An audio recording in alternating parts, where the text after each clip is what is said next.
A paz do Senhor Jesus a todos. Olha eu aqui de novo, o pastor Barbosa Júnior, em mais um episódio do Chronicast, agora contando aquilo que Deus fez na vida das pessoas. Olha, eu não sei quanto a você, mas eu já vi muita coisa, Deus fazer muita coisa, e é sempre bom ouvir testemunho, ouvir aquilo que Deus fez na vida das pessoas, para que você, nosso espectador, possa entender que o nosso Deus, ele é o mesmo ontem, hoje e o será eternamente. Tá certo? E se você tem uma história bacana, se você tem um testemunho para contar aquilo que Deus fez na sua vida, gostaria de contar para chegar até mais pessoas? Anota este número aí: 019 987 05 0533. 019 98. Opa, vamos começar de novo. 19 97805 0533 é o WhatsApp aqui do Chronicast. Não adianta ligar, é só para mensagem, tá bom?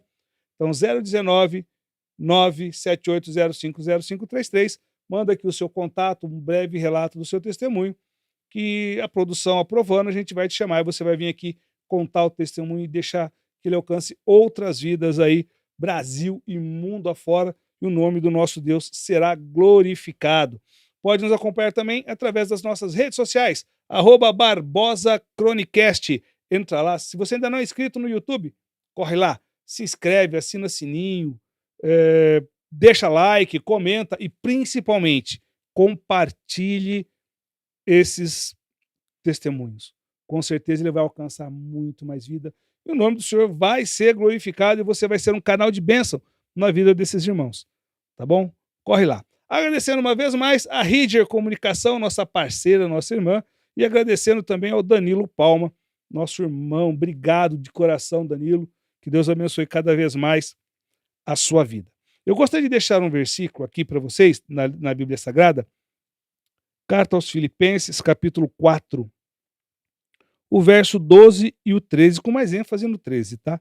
Diz assim: sei estar abatido e sei também ter abundância em toda maneira, e em todas as coisas estou instruído, tanto a ter fartura, como a ter fome, tanto a ter abundância, quanto a padecer necessidade. Eu posso todas as coisas em Cristo que me fortalece. Então, que Jesus Cristo venha ser a sua força nesse dia de hoje. Eu não sei como está a sua vida, mas creia, é Deus quem nos fortalece e nos coloca de pé a cada manhã. Eu quero fazer mais uma oração. Feche seu olho e abaixe sua cabeça. Bondoso Deus e amado Pai, uma vez mais eu quero te agradecer, Senhor, a oportunidade de estar à frente dos microfones, Senhor, dessa empresa de comunicação. Pai, eu quero te pedir grandemente que o Senhor venha abençoar cada irmão, cada irmã que tiver acesso a esse episódio, Senhor. Cada irmão, cada irmã que vai assistir esse episódio, que eles venham ser impactados, Senhor, pelo que aquilo que o Senhor fez na vida do nosso convidado. E que da mesma forma o Senhor venha impactar vidas pelo mundo afora. Pai, eu não estou aqui para me engrandecer. Tudo que eu estou fazendo é para que o seu nome venha a ser glorificado. Então glorifique o seu nome uma vez mais. É o que eu te peço, em nome de Jesus. Amém. Bom, meu convidado hoje, rapaz, é um prazer ter ele aqui. Vocês não têm noção de como foi difícil trazer, viu? Mas glória a Deus eu consegui. E vamos lá. Nasceu na cidade de Paranaíba, no Mato Grosso do Sul, no dia 11 de novembro de 1972. É pastor da Igreja Evangélica Nova de Salvação na cidade de Campinas, casado, pai de um filho, e vem para Campinas com toda a sua família ainda muito novo. É o terceiro filho de 5 filhos da irmã Odete.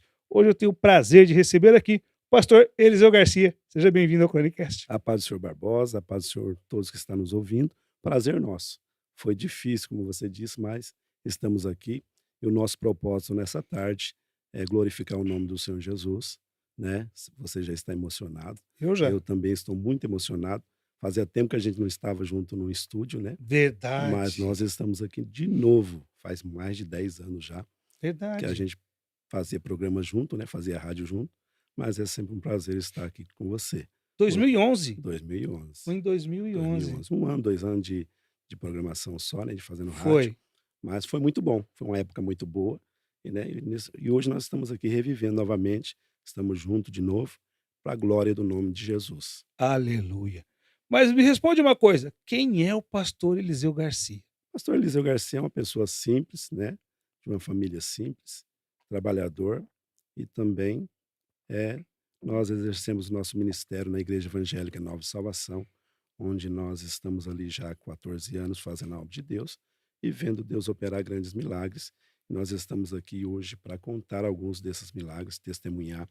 Somos testemunhas do Senhor Jesus. Estamos aqui nesta tarde para poder estar testemunhando, né? É isso aí. Eu sou pessoa simples, trabalho como adestrador de cães há alguns anos já, pouco tempo, 25 anos, né, de adestrador, e também exercendo o nosso ministério na Igreja Evangélica Nova Salvação. É pai de um filho lindo, Tiago, que é o testemunho de hoje, né? E é isso. Bacana. Pastor, com quantos anos vocês chegam em Campinas e como foi sair de uma cidade da cidade lá do Mato Grosso do Sul e chegar na cidade grande? Foi tudo novo, né? Eu vim para cá, eu tinha 14 anos de idade. Nós viemos em 1987 para cá e mudou tudo, né? Lá nós tínhamos uma vida mais tranquila. Aqui é muito mais corrido do que lá, né? Eu era ainda eu era começando na adolescência, né? E a gente trabalhava lá nas fazendas e viemos para cá e tudo mudou. Foi muito bom. Foi uma mudança muito drástica, vamos dizer assim, né? Mas foi muito bom. Revivemos muitas coisas novas, né? E no início da nossa adolescência que nós começamos aí a servir ao Senhor. E como que foi a sua conversão? O senhor nasceu em berço evangélico, é isso? Isso, eu já nasci num berço evangélico. Na verdade, o meu avô materno já era evangélico, né? Meu avô João Garcia, ele aceitou Jesus. A minha mãe tinha 2 aninhos de idade. E aí ela serviu a Deus desde a sua infância. Nunca saiu da presença do Senhor. E o meu pai aceitou Jesus ainda também em sua meia idade, vamos dizer assim. E ele serviu a Deus com toda a sua vida. Desde quando ele aceitou Jesus, nunca saiu da igreja. E eu e meus irmãos, todos nascemos num lar evangélico. Com nosso pai, nós aprendemos a buscar ao Senhor. Com nosso pai, nós aprendemos os primeiros passos na igreja, né? Eu digo que nós aceitamos Jesus na adolescência, porque eu costumo dizer que filho de crente não é crentinho, né? Como diz o ditado. Filho de peixe, peixinho é, dizem, né? Mas filho de crente não é crentinho. Ele tem que aceitar Jesus para um dia ir morar no céu também. Seu avô conheceu o Daniel Berg, foi isso? Sim, meu avô e meu tio também, meu tio José Garcia, irmão da minha mãe, irmão mais velho da minha mãe, ele me contou isso pessoalmente. Ele estava em uma certa cidade, meu avô, ele era pedreiro e ele viajava bastante trabalhando nas fazendas, construindo casas, né, que ela falava de colônia. Na Sim, época, né, sim, lembro. existia as colônias e meu avô ele construía casas, então ele era muito requisitado para poder construir as colônias nas fazendas. E em uma das cidades do interior do estado de São Paulo, meu tio e meu avô foram num culto ao ar livre. E para surpresa dele, quem estava ministrando naquele culto era o missionário Daniel Berg. Daniel Berg foi um dos fundadores da Assembleia de Deus, Isso né? mesmo, ele foi o fundador, ele e Gunnar Wingre, né? Foram fundadores das Assembleias de Deus no Brasil. Tá certo. Pastor, eu quero falar um pouquinho, até para a gente poder entrar nessa questão, do testemunho do Tiago. O Tiago hoje é um rapaz, um rapagão, como os outros, grandão, maior que eu. Vi pequenininho, rapaz. É, Eu lembro do Tiago quando brincando na escolinha, ele, o Eric, tão maior que eu, o que não é muito difícil, é. né, o Barbosa não é tão grande assim, então o pessoal já passou. Agora para falar com os cabras tem que olhar para cima, rapaz, dá até torcicolo, tá. Mas nos conte, qual foi a bênção que Deus operou na vida da tua família, a maior bênção? A maior bênção é a salvação. Eu sempre digo que não há milagre maior do que a salvação. É bom ver um paralítico andar, como eu já tive o prazer de ver, um cego enxergar, como também já tive o prazer de ver. Eu sempre costumo dizer que o único milagre que eu nunca vi Deus operar foi ver um morto ressuscitar, Jesus ressuscitar um morto. Mas eu creio que ainda vou ver, né? Mas o maior milagre é a salvação, minha, da minha família. Meu filho também nasceu no lar evangélico, né? Mas o maior milagre é a salvação. Vi Deus fazer muitas coisas, posso até relatar algumas delas na minha própria vida. Eu costumo dizer que eu sou um milagre de Deus. Você é testemunha disso, Sim, que você participou também de um grande evento que Deus fez um grande milagre na minha vida. Mas assim, o maior milagre é a salvação da família, né? Isso não tem preço. Pastor, nesses 14 anos de Nova Salvação, vou falar pronto, fugiu do script.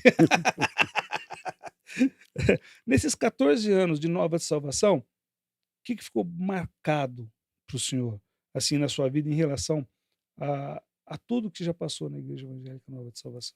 É difícil relatar uma coisa específica, porque são muitas maravilhas que Deus fez, muitas coisas que Deus operou ali, né, principalmente cura divina. E assim, sempre eu falo que quando eu vejo Deus operando um milagre, usando o nosso pastor, né, que o nosso pastor, eh graças a Deus, eu tenho o prazer de falar que ele é meu irmão, e Deus usa muito ele nas revelações de uma forma muito profunda. E e cada vez que eu vejo Deus usando ele, eu fico impactado, né. Quando eu vejo Deus curando uma pessoa, eu me emociono muito, eu choro bastante. Mas, assim, é difícil especificar algo assim, porque em 14 anos são muitos milagres que Deus fez, muitas almas salvas, né. E principalmente libertações de pessoas que estão viciadas no mundo das drogas, e pessoas que vieram, muito sofrida, vieram do mundo das drogas, da bebida, e hoje são pessoas libertas. Eu acho que esse é o maior milagre que Deus pode operar na vida de uma pessoa, né. Então é difícil especificar, assim, um algo específico, mas são muitas coisas que Deus fez. Quando o senhor disse assim que o você tem o prazer de dizer que é senhor, porque é seu irmão mesmo, é mais novo, né, o É pastor o meu Paulo é irmão mais novo. caçula, E o senhor é mais velho que a Miriam, né? sou mais velho que a Miriam. Tá certo. A primeira como que foi? Eu lembro que ele me contou uma vez e eu achei até interessante, eu queria que o senhor falasse para mim, pra gente também, como é que foi a primeira vez que Deus usou ele em revelação? O senhor estava com ele, a história do gato. Ah, estava, Como é que eu estava. foi? Na verdade, assim, nós viemos de uma cultura de muita oração, não é? Nós viemos de uma cultura de muita oração, e nós orávamos muito. E meu pai era um homem de oração, e isso foi passando para nós. E nossos pais na fé, os nossos pastores, eram pessoas muito simples, mas pessoas que oravam muito. Naquela época havia muitas vigílias, e muitas vigílias de oração mesmo, diferente de hoje. Mas, eh, nós orávamos muito. Como nós estávamos na adolescência, muitas vezes desempregado por conta da fase do quartel, é uma fase difícil, a gente orava cerca de 5 horas, 6 horas por dia, sem tirar o joelho do chão. Eu já cheguei a orar 9 horas sem levantar do joelho. E com isso vieram também os dons espirituais, porque, como eu disse, eu me emociono de ver uma pessoa sendo usada por Deus, porque eu sei o benefício que isso traz na vida de uma pessoa.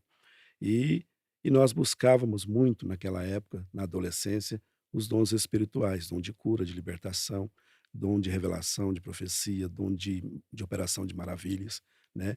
E e eu estava presente porque eu fui uma testemunha desse fato, né.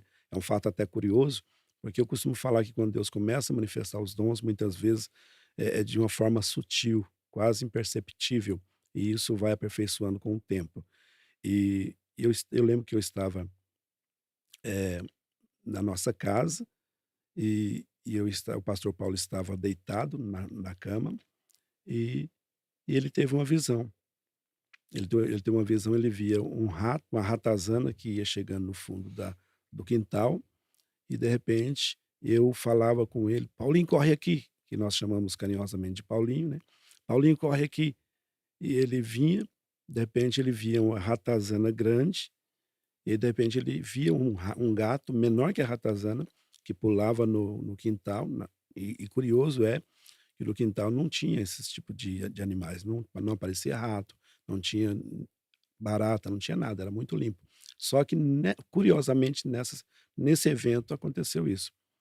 Ele viu isso em visão, ele não estava dormindo, ele estava só deitado, e ele viu. Quando eu gritava, pegava um tijolo, e ele chegava e ia pegar uma madeira, aí um gatinho pequeno pulava no quintal e pegava a ratazana pelas costas e pulava o muro e ia embora.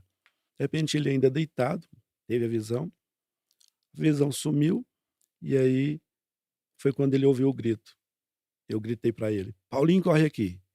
E aí ele veio correndo, eu já estava pegando uma metade de um tijolo na mão para atacar na ratazana, e ele chegou, viu a ratazana e foi pegar madeira. Quando ele foi pegar madeira, ele falou: "Solta o tijolo". vai aparecer um gato e vai pegar o rato. Aí eu falei para ele assim: rapaz, você tá maluco? Que gato que vai encarar um bicho desse tamanho? Aí foi a conta de eu questionar com ele, pulou um gato do muro, pegou a ratazana pelas costas e ele foi embora. E foi a primeira visão que ficou marcado na nossa vida. Olha isso. E assim, e foi a primeira visão dele. A primeira visão. Eu lembro que ali no Ministério Nova de Salvação, eu não sei se os nossos espectadores que vão ter acesso a esse episódio, se eles acreditam. Eu, antes da minha conversão, também não acreditava. Não acreditava, o senhor sabe disso, a gente já conversou a respeito disso. E hoje o que eu tenho o privilégio de ver, e o que eu já tive privilégio de presenciar, né? Como aconteceu com o irmão que Deus usou o pastor Paulo com a igreja cheia, que se ele não parasse, se ele não mudasse com a irmã, que Deus ia recolher ele em um determinado período de tempo. E aconteceu, né? Eu lembro que aquilo lá, a igreja tomou um temor tremendo, né? E vimos muitas coisas acontecendo ali. A época da rádio, o senhor lembra, né? Da rádio, que bacana. Tem algo que aconteceu. Nesse dia o senhor não estava, acho que eu cheguei a contar para o senhor. Eu fui para o programa na rádio, o senhor teve um compromisso, não deu para ir. E a mocidade quis ir comigo.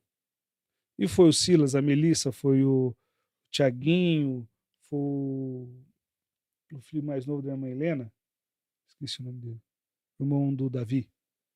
Gabriel. O Gabrielzinho. O pessoal foi, acho que o Jonathan também estava, que hoje é o regente de oração, da mocidade, estava lá. E a gente atendendo, foi interessante, né? Que a gente se espelha muito no nosso pastor. E eu falei, eu quero ser assim também. O pessoal não sabe o preço que paga, né? Quando pede. E eu lembro que uma senhora ligou na rádio e falou assim: pastor, eu queria pedir oração pelo meu filho. Eu falei, tá, irmão, o que está acontecendo? Não sei se o senhor lembra, a primeira vez que a gente entrou na rádio, e tinha um pastor que só orava. Eu falei, rapaz, que negócio é esse de orar? Acho que eu comentei com o senhor, falou, só oração, tem que pôr música para esse povo ouvir, pôr louvor, só oração. E foi quando assumimos, foi o que Deus mais usou, foi na oração. Lembra? E essa mulher ligou e falou, eu queria pedir oração, meu filho anda em más companhias, e ele saiu de manhã, não chegou ainda, o programa começava às 10 horas da noite, né? Eram umas 10h30 mais ou menos, terminava às 11 da noite. Ela falou assim, e ele saiu e não atende o celular, estou preocupado. Eu falei, irmã, estou com a mocidade da minha igreja aqui. E eu vou orar. E eles estão comigo na oração aqui. E a Bíblia fala que se, não é concordar, se dois concordar a respeito de qualquer coisa, é concordado no céu. E eles estão concordando comigo aqui. E vamos orar. Mas, irmã, não se assuste. Na hora que eu falar amém, a porta bater e ele entrar. Ela falou, tá bom. Os meninos olhou na minha cara assim, com cara de assustado. E como a cara naquela época eu colocava, estava no ar. Não tinha como mudar. Era ao vivo. Era ao vivo. Eu lembro que a gente orou, pediu oração. Eu lembro que eu falei, te agradeço em nome de Jesus, amém, a porta bateu. Quanto a porta bateu, pastor? A mocidade inteira olhou para mim com aquela cara de ué. Eu falei assim, pastor, meu filho acabou de entrar. Eu quase não termino o programa. O fogo desceu no estúdio, a molecada rodopiava, assim, o Gabrielzinho rodopiava. Glória a Deus e aleluia. O Diego, do pastor Donizete, estava junto. Foi um negócio tremendo. Então a gente teve a oportunidade de ver Deus operar muitas coisas ali na vida de muita gente. Né? Pastor, só um minutinho, deixa eu só fazer um agradecimento aqui.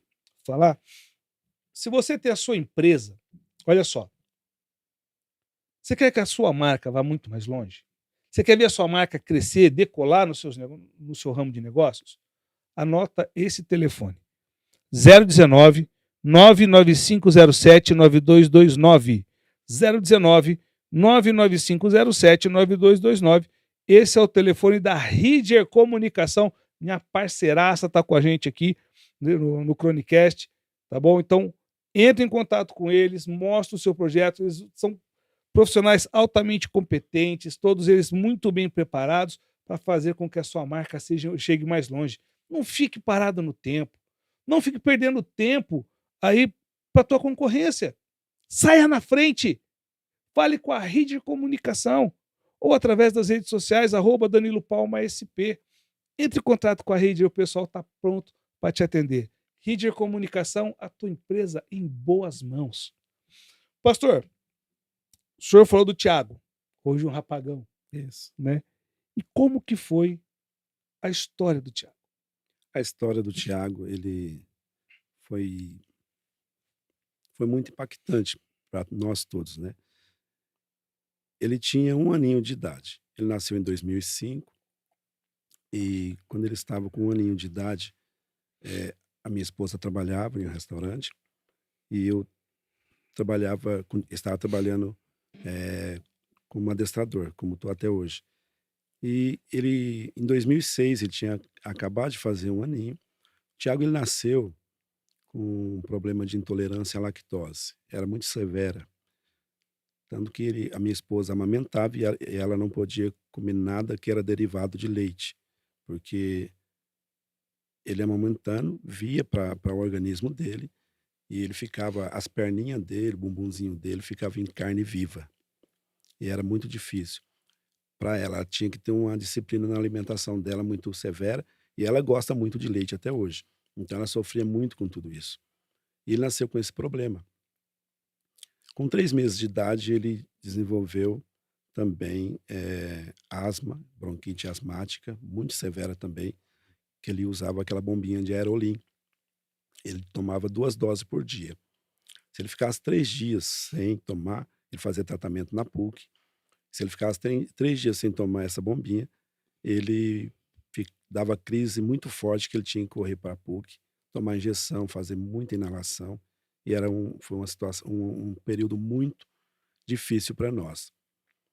Mas com as orações, como eu disse para você, nós temos uma cultura de muita oração, e nós começamos a orar em favor disso. A minha esposa é uma mulher de oração, uma mulher de Deus, muito usada por Deus. Ela é uma pessoa muito simples, mas é uma pessoa que tem uma vida com Deus e ela é muito usada por Deus.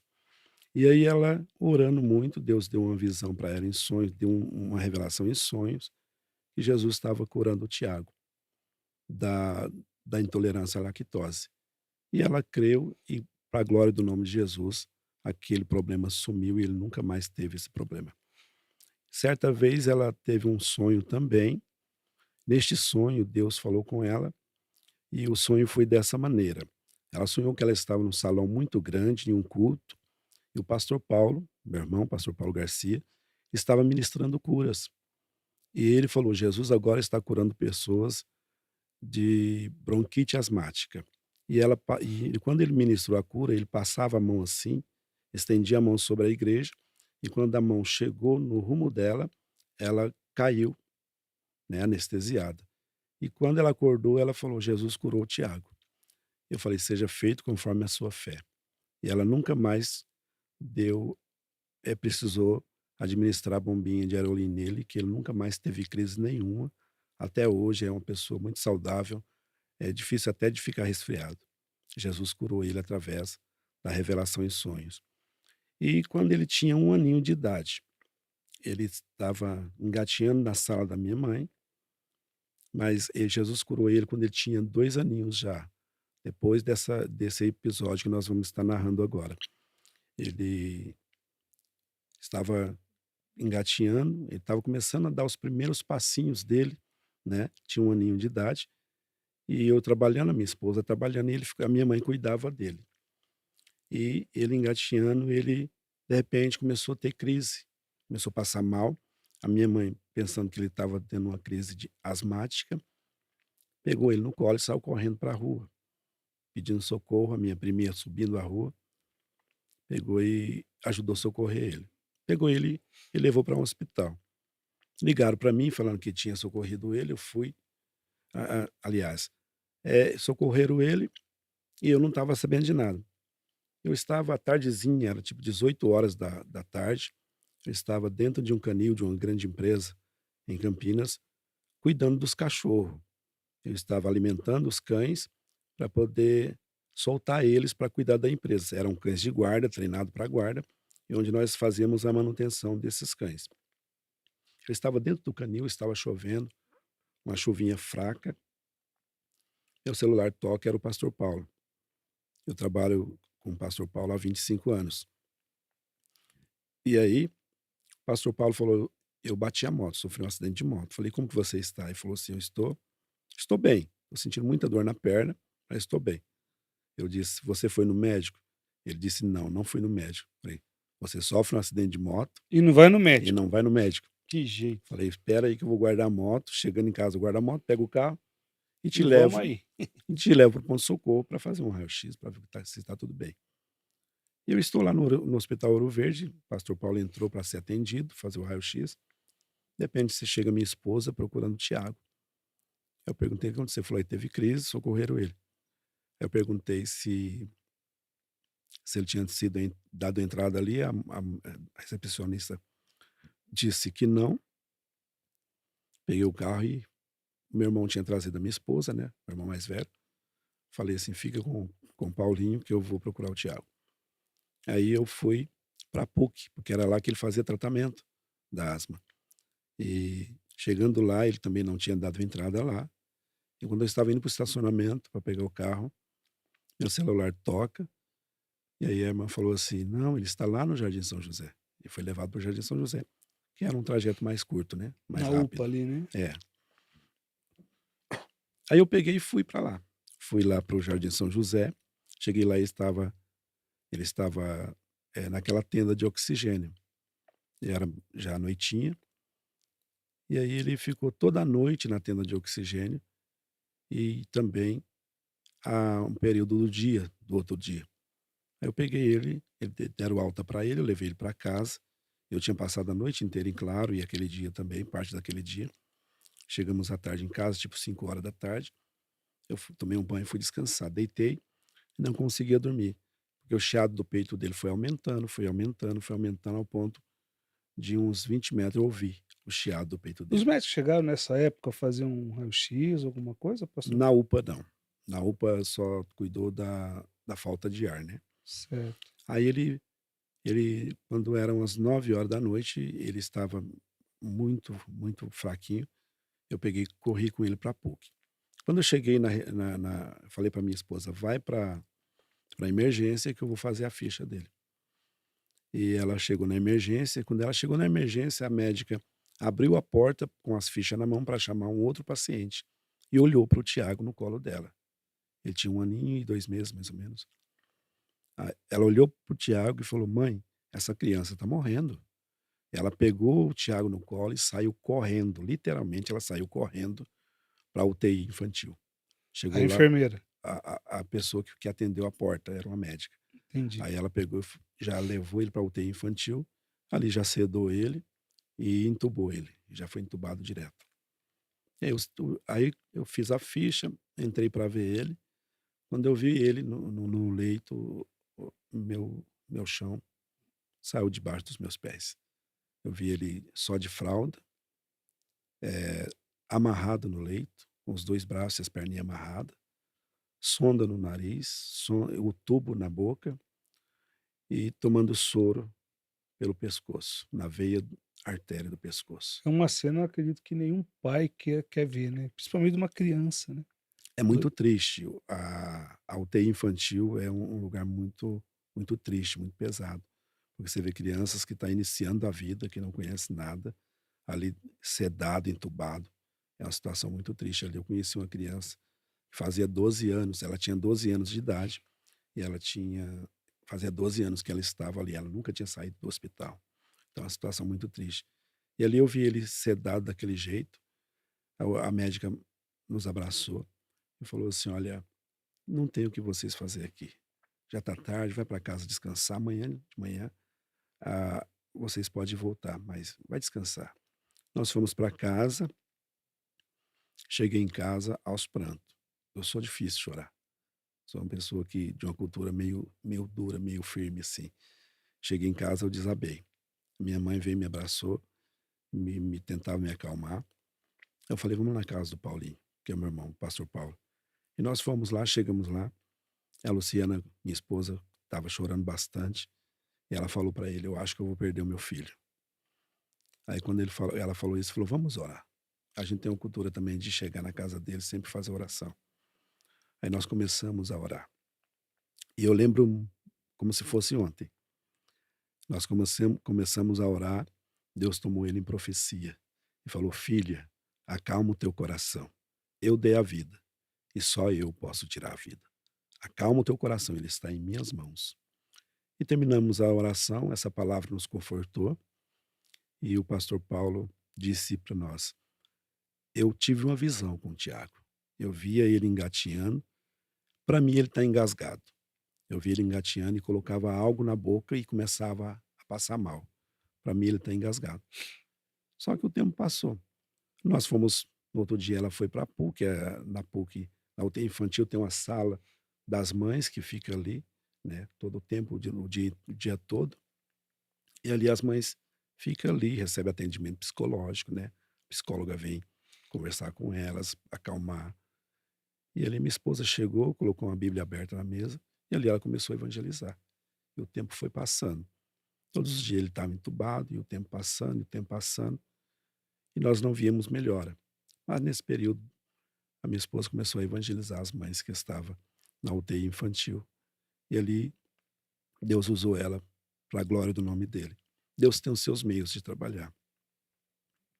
É sempre a gente não consegue às vezes entender os propósitos, né, que Deus tem na vida da gente. Às vezes no momento que pra gente é difícil, Deus usa para usar a nossa vida, mesmo que estejamos sofrendo, né, para amenizar outro tipo de sofrimento. É verdade. Eu lembro que ela estava ali na sala das mães, e aí entrou uma mãe chorando muito, e ela foi de encontro, abraçou essa mãe e falou para ela assim: "Você, o que está acontecendo?"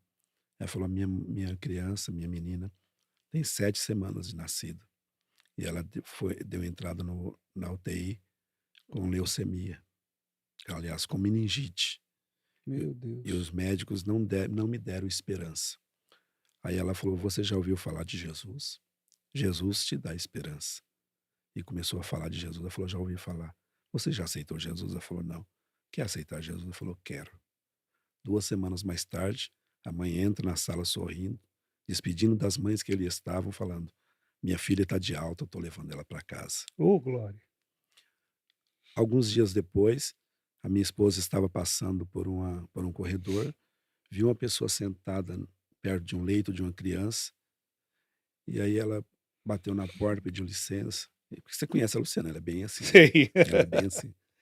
E ela chegou e pediu licença, Não começou tem com. tempo ruim para Não, ela, não né. tem, Não não tem tem. tempo ruim, não tem cara Não. braba.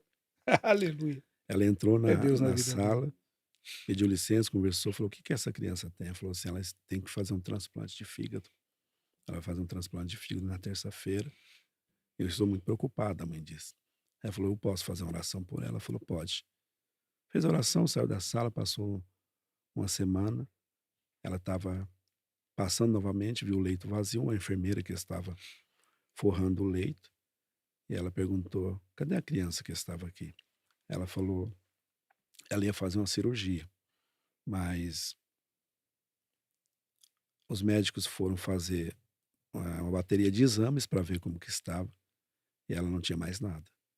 E ela já Aleluia. está no quarto aguardando, está em observação, e se tudo correr bem, ela vai ser liberada ainda essa semana. Em todo esse tempo, o Tiago entubado. E o Tiago entubado. Nós não víamos esperança. E a gente ia nas vigílias, ia nas orações, onde a gente sabia que tinha uma vigília, a gente ia, porque quando a gente está passando por um processo de batalha, de luta, né, na nossa vida, sempre a gente procura uma palavra, sempre a gente procura eh, alguém que Deus usasse para falar com a gente. E Deus conosco estava em silêncio. Mas eu lembro também de um período nesse, nesse tempo que nós pedimos uma palavra. Orava: "Senhor, fala comigo, eu preciso de uma direção." E Deus não falava, não usava na palavra, não usava um profeta, não usava ninguém na revelação, mas sempre o grupo de louvor ia cantar. E quando o grupo de louvor ia cantar, eu me lembro muito bem. Eu estava sentado na nave da igreja, e o grupo de louvor ia cantar e falava: "Não sei por que eu ensaiei outro louvor, mas Deus nos direciona a cantar esse louvor." E eles cantavam o mesmo louvor, todos os domingos o mesmo louvor. E alguém até criticava do meu lado, falando assim: De "Mas novo? de novo esse Só tem louvor, esse? só tem esse." Mas Só eu e Deus sabia o quanto que aquele louvor me trazia um conforto, me trazia esperança, porque era o mesmo louvor que o Tiago, que estava dando as primeiras palavras antes de ser internado, todas as noites. Ele deitava no meu colo, no meu peito, colocava a cabecinha no meu ombro e começava a cantar esse louvor, que dizia assim: os anos que foram embora, tudo que se perdeu, o que era, né, eu não lembro direito a letra, e agora é luto do que se perdeu. E aquele louvor trazia aquela esperança para mim. E o tempo foi passando e Deus não falava comigo. E eu fui orando, buscando ao Senhor. Mas eu vi o trabalhar de Deus ali dentro daquele hospital. Eu vi Deus agindo na vida de outras pessoas. Porque uma vez a psicóloga chamou a minha esposa, lá na PUC, e falou assim: mãe, o que, que tem em você? Porque desde quando você chegou aqui, eu não vejo mais as mães tristes. Eu entro na sala, eu pergunto para as mães: e aí, como é que vocês estão? Elas dizem assim: nós estamos bem, está tudo na mão de Deus. Deus está no controle de todas as coisas. Olha aí. Porque antes elas cobravam muito os médicos. E é natural, né, no momento de desespero, a pessoa cobrar os médicos. Mas as pessoas cobravam muito. Nesse período, a Luciana falava de Jesus, falava que Deus está no controle de tudo, que a vida pertence a Deus. A vida pertence a Deus. E aí ela se acalmava. E a psicóloga falou: mãe, desde quando você chegou aqui, as mães não têm mais aquele desespero, aquela tristeza que é a sala das mães, não tem mais. Então Deus usou a minha esposa de forma tremenda ali. Mas o tempo passava e nós não víamos solução. Ele ficou, no total, 60 dias internado. 21 dias ele, quando estava fazendo 21 dias, quando estava fazendo 21 dias que ele estava entubado ali na UTI, eu lembro que eu fui numa vigília no centro da cidade de Campinas, uma vigília de uma igreja muito grande, e, e nós estávamos ali, nós não éramos conhecidos, porque é uma igreja que não era do nosso ministério na época, e o pastor na época foi ministrar as ofertas, e era um pastor que veio de São Paulo e ele teve uma participação só para fazer uma oração e ele resolveu ministrar as ofertas. E ele ministrando as ofertas, ele leu a leitura da dracma perdida, né? E ali ele leu esse texto e explanou um pouco a palavra ali, falou sobre a dracma que foi perdida, falou da mulher que varreu a casa até encontrar aquela dracma que estava perdida. E aí ele começou a ministrar as ofertas, falou: mas hoje nós vamos fazer diferente. Um obreiro fica aqui, uma obreira fica aqui, próximo do altar, e os irmãos que têm uma oferta vai trazer e depositar na salva. Eu levei a minha oferta, depositei na salva.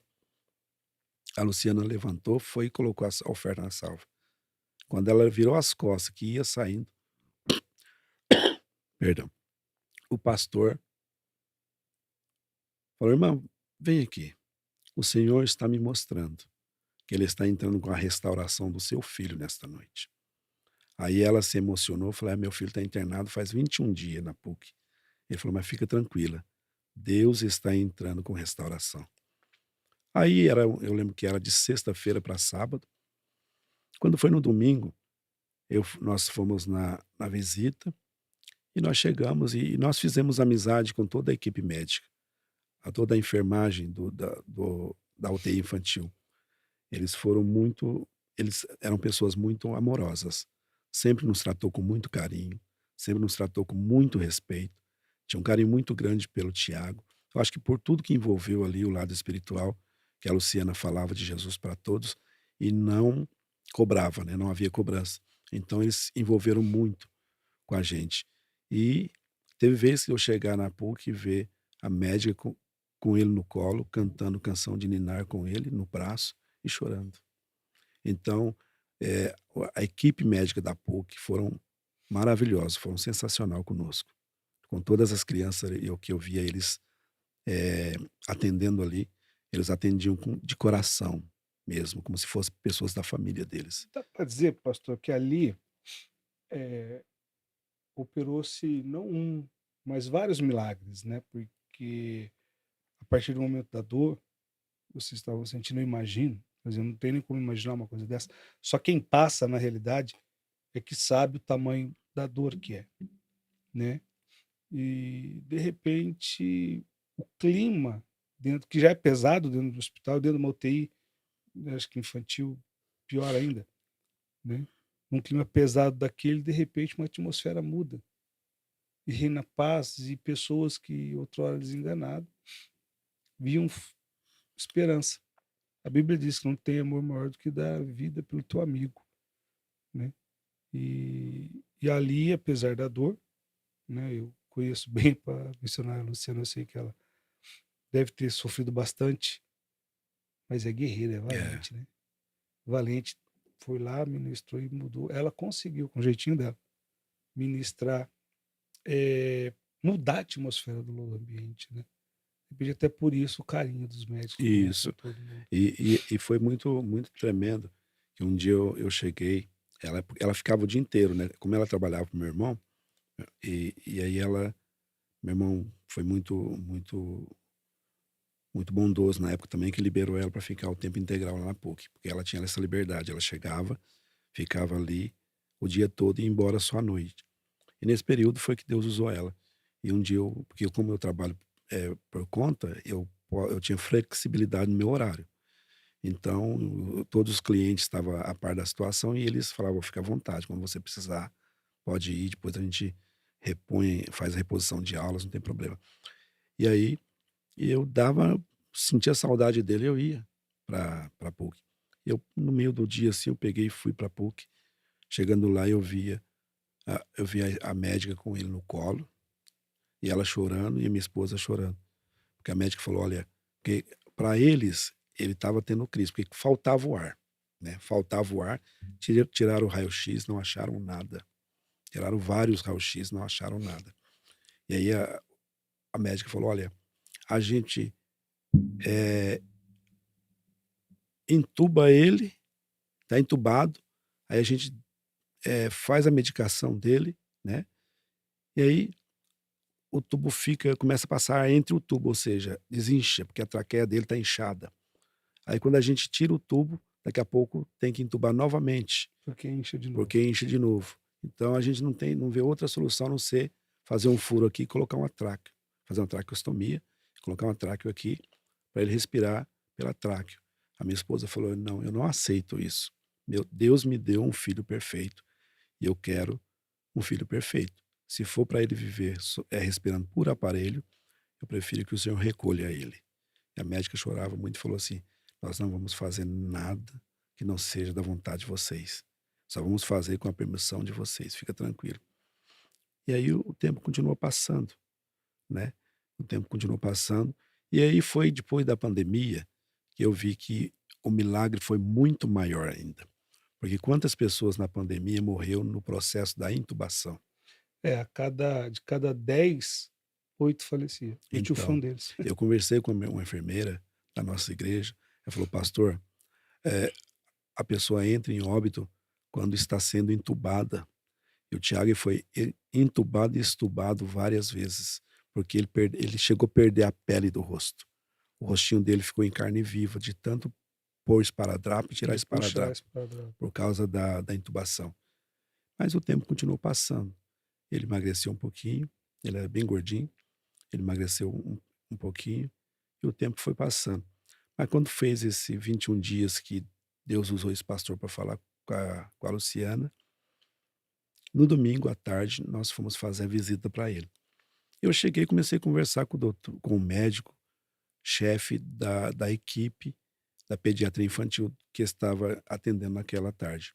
Eu conversando com ele, e aí eu comecei a contar o testemunho do Tiago, quando Deus curou ele da intolerância à lactose.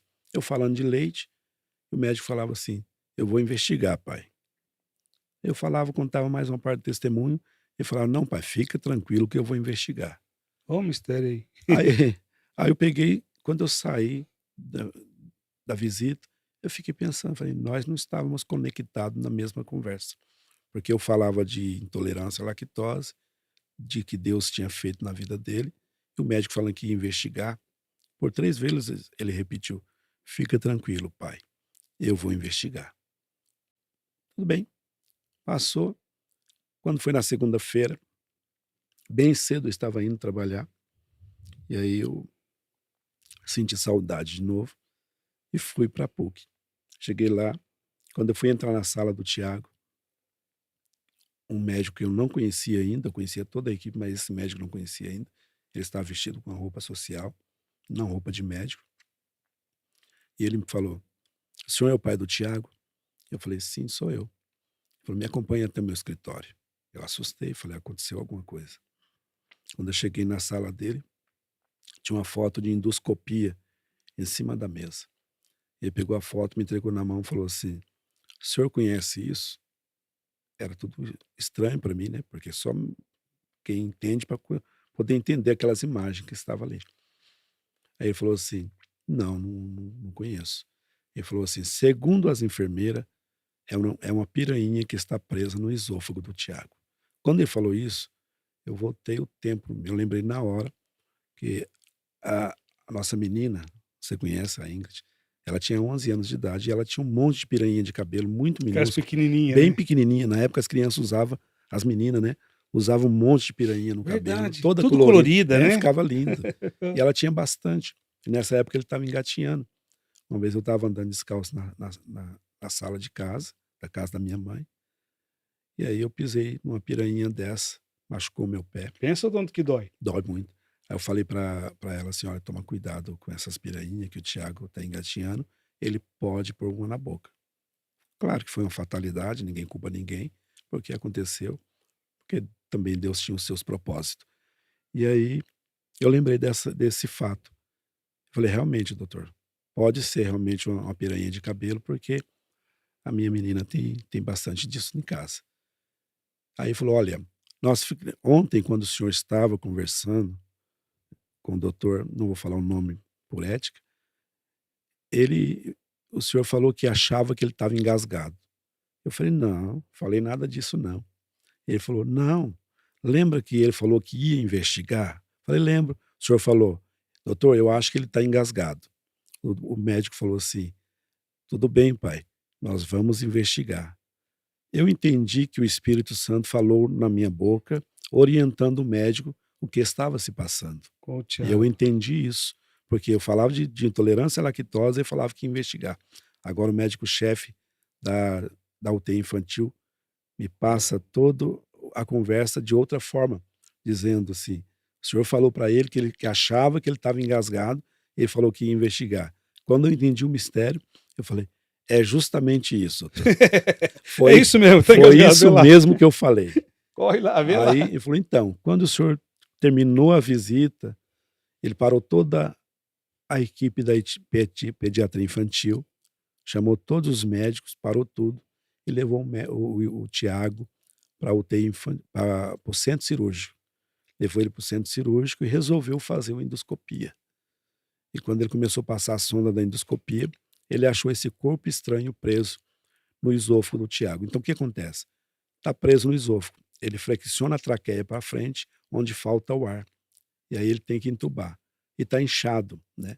Como está muito tempo agarrado ali, ele tentou tirar com uma pinça e não conseguiu porque está infeccionado em volta da pirainha e está presa.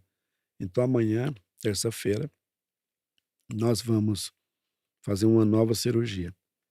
Nós vamos deslocar o maxilar dele, colocar um aparelho para abrir a boca dele e vamos tentar tirar com a pinça maior.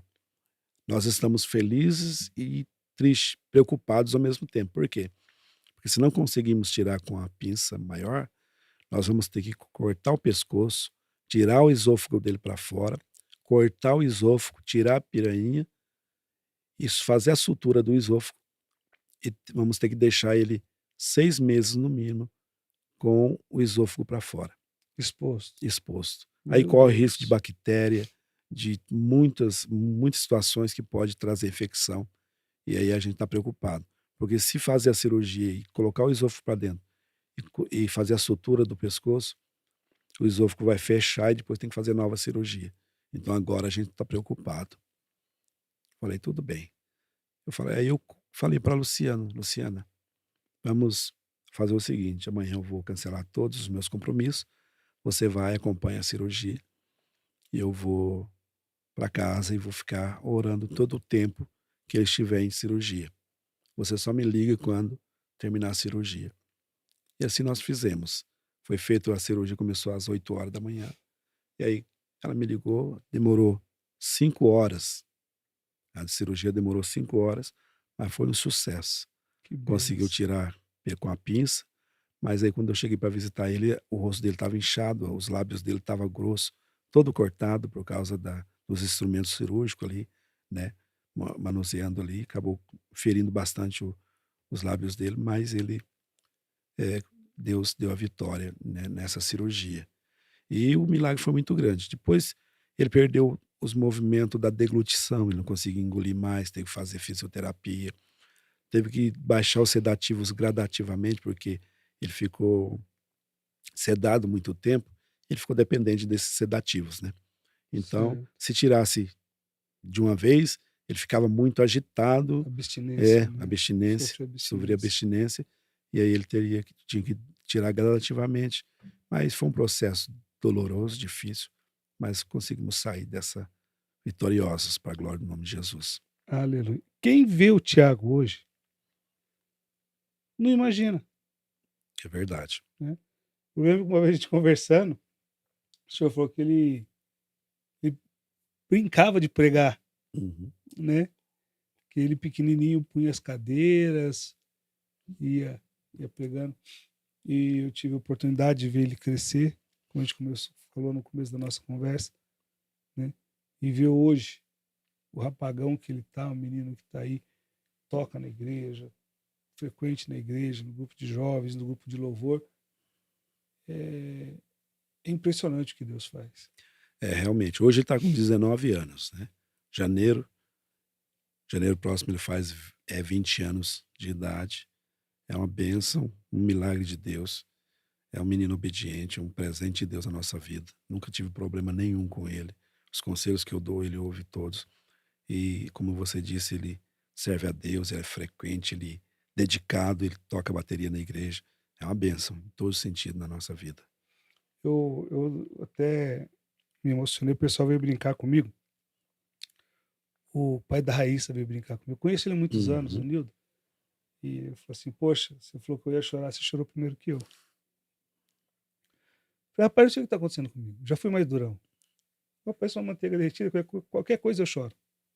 Só depois que você virou vô, eu falei: Não, foi antes. O ser vô só gravou o negócio, né? Mas porque você vê crescer. Ah, e o pastor Paulo, quando acabou o casamento, ele veio falar comigo, veio me agradecer, né? Falei: Pastor, aquele menininho que corria na igreja, você ia falar com ele, ficava bravo? Né? O Eric ficava bravo. E é interessante que onde estava o Eric, estava o Thiago. Uhum. Lembro que teve uma vez, a Juliana tomava conta das crianças, lá do lado da padaria da irmã Helena, e a Juliana falou assim: Ó, não conseguia, porque os dois botavam fogo na escola. Aí a Juliana, Deus deu uma estratégia para ela: coloca os dois para pregar. E colocou. Diz que o Eric pregou. O Thiago eu não lembro se conseguiu pregar. Mas diz que o Eric pregou, diz que foi uma benção para as crianças. Né? Hoje você vê dois meninos aí, não sei se eles têm a mesma faixa de idade, né? Acho que Não. pouca diferença É. dos dois, mas, gente, é incrível. É incrível você ver, poxa, e já faz tempo. Né? Eu tô ficando velho mesmo, não é possível, porque os meninos é tudo pichurritinho, pititinho assim que corria. Eu lembro quando a gente ia ali pra chácara, que o senhor morou, ele pequenininho, né? E ver o que Deus fez na vida dele e o que faz ainda, né? É extraordinário. É engraçado você comentando sobre a infância dele, né? Assim, ele é apaixonado pelo tio dele, o pastor Paulo Garcia. O Eric, a gente está comentando do Eric, o Eric é o primo dele, né? É filho do pastor Paulo. Os dois têm quase a mesma idade, né? Eu acho que 2 anos de diferença, mas os dois sempre foi muito próximo, muito junto. Onde um estava, o outro estava. Mas quando ele estava, o Thiago tinha uns 6 anos, falou: pai, eu quero um terno. Falei: tá, vamos comprar um terno. E é tão tremendo que eu dei um terno. Ele ganhou um terno. Ele pediu o terno para mim. Na mesma semana chegou uma irmã com um terninho na sacola e falou: Irmã Luciana, Meu filho cresceu demais e o terno dele ficou pequeno. E eu acho que serve para o Tiago. E como uma luva. Ele ficou todo feliz com o terno. Depois eu comprei mais um terno para ele. Falou, pai, eu quero uma Bíblia. Eu falei, tá, vou comprar uma Bíblia para você. Ele falou, mas não quero qualquer Bíblia. Eu falei, não? Ele falou, qual que você quer? Eu quero uma de estudo pentecostal. Eu falei, tá bom, meu filho, é mais caro do mercado. É uma das, né? Uma das mais caras do mercado. Verdade. Mas eu vou ter o prazer de comprar para você. Para mim é um prazer. Eu comprei a Bíblia para ele, ele ia com um lenço, né? Que é um costume nosso, meu, do pastor Paulo, usar um lenço, que a gente chora bastante também no culto. E a referência dele é o tio dele. Na época ele sentava na primeira fileira, e aí quando ele ficava de olho no tio. O tio passava o lenço no rosto, ele passava o lenço no rosto. O tio dele cruzava as pernas, ele cruzava as pernas. Isso para mim não tem alegria maior. Ele tem uma referência, né? Como o pastor Paulo Garcia, para mim é maravilhoso isso aí. Pastor, nosso horário, infelizmente, ele correu, ele voou. Eu sei que Deus fez muito mais na sua vida, na vida dele, mas eu quero dizer que às vezes a gente não entende os processos, né? Você vê, Deus não salvou só o Tiago, salvou mais pessoas. Verdade. Usou uma situação que, de repente, a gente se desespera, né? E realmente não tem chão. E Deus opera vários milagres ali, como operou, né? Então quero aqui já de antemão agradecer a tua presença, que Deus abençoe muito sua vida, a vida da missionária Luciana, pessoas que eu aprendi a amar como se fossem meus parentes de sangue. O senhor sabe disso. Eu falo pelo seguinte, quando eu cheguei na Nova de Salvação, eu não era ninguém. Continuo não sendo, né? Mas eu não tinha perspectiva. Eu era um cara turrão, um cara que gostava de confusão. Nunca fui bandido, graças a Deus nunca fui bandido, nunca usei droga, né? Sempre trabalhei, graças a Deus. Mas eu me senti muito bem acolhido na Nova de Salvação, por conta de algumas coisas que eu já tinha passado em outras igrejas, em outras denominações, né? E ver hoje aquele menino, né? Correndo, brincando, tocando bateria, você vê assim, você fala, é uma dádiva, né? Então que Deus abençoe muito o senhor, tua casa. Tenho certeza que esse testemunho vai alcançar muitas pessoas. O nome do senhor vai ser glorificado. Muito obrigado, que Deus te abençoe bastante. Amém. Eu quero agradecer, Barbosa, o convite. Demorou eu vir por causa dos compromissos, mas tenho certeza também que vamos ter mais oportunidade de estar batendo um papo, contando mais testemunhos que nós vivemos, né? No longo da nossa vida. Quero agradecer. Quero dizer, você sabe disso, mas você é um grande amigo, né? Tem o nosso respeito, o nosso carinho. Que Deus continue te usando nesse podcast para alcançar vidas que ainda onde serão alcançadas. Que Deus abençoe você e o seu ministério. Que Deus abençoe a sua casa, a sua família, a netinha, né? Que Deus continue fazendo maravilhas na sua vida. Amém, amém. E se você que está nos assistindo também tem um testemunho, pastor, mas o meu testemunho não é tão impactante. Entenda uma coisa, o tamanho o testemunho só é grande para aquele que vive o testemunho. Às vezes você pode achar que não é nada, né? Eu costumo dizer o seguinte, só sabe o valor da aspirina quem tem dor de cabeça. Então só sabe o valor da bênção de Deus na sua vida quando Deus opera na sua vida. E às vezes ele pode usar um testemunho, como o pastor Eliseu acabou de contar a respeito do Tiago, tá? Para mudar a tua história. E o teu testemunho pode mudar a história de outras pessoas. Então, se você tem, anota aí, 019-978-050533, só para mensagem, tá bom? Não adianta ligar, manda mensagem no WhatsApp, vou passar para a produção, conta um pouco da sua história, um pouco do seu testemunho, o seu contato, nós vamos entrar em contato com você, e dando tudo certo, você vai estar aqui contando o seu testemunho também. Semana que vem eu vou estar gravando a segunda parte do testemunho do presbítero Márcio Costa, então você é o nosso convidado. Se ainda não se inscreveu no YouTube, corre lá, Chronicast Podcast Barbosa Júnior, se inscreve, aciona sininho, compartilha, fique à vontade, você é de casa. Eu quero fazer só mais uma oração por você, tá bom? Feche seu olho e abaixe sua cabeça. Bondoso Deus e amado Pai, eu quero, Senhor, te agradecer uma vez mais pela vida do pastor Eliseu, pela vida da missionária Luciana, pela vida do Tiago, pela vida da Ingrid, Senhor. Em nome de Jesus, eu quero lhe pedir que o Senhor derrame, Senhor, suas infinitas bênçãos na vida dessa família. Que o Senhor abençoe também, Senhor, cada pessoa que tiver acesso, Senhor, a este episódio. Aos profissionais aqui envolvidos, que o Senhor venha derramar as suas bênçãos em nome de Jesus. Eu quero te agradecer porque uma vez mais o teu nome foi glorificado, Senhor. Devolva-nos agora de volta aos nossos lares, debaixo da tua paz, da tua proteção, debaixo das tuas bênçãos. Senhor, que cada um que tiver acesso a esse podcast venha ter a vida transformada pelo poder do Espírito Santo. Obrigado, Senhor, é que eu te peço em nome de Jesus. Amém. E a você, meus queridos, muito obrigado pela presença. A paz do Senhor. Um forte abraço. Estejam sempre com Deus.